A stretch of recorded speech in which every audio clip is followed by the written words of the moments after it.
Hello সবাইকে। আজ চলো তোমাদের আমি আর পদ্ম ফুলের গাছ দেখাই। তো এবছর আমার রিপোর্টিং করা হয়নি বলে গাছগুলো তেমন একটা ভালো হয়নি, তাই খাবার দিতে হয়েছে।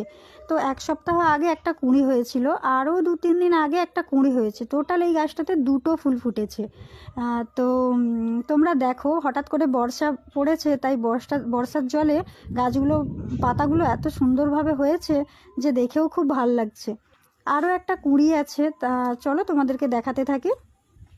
কুঁড়িটা অনেকটাই জলের নিচে আছে, তোমরা দেখতে পাবে কিনা আমি ঠিক বলতে পারবো না।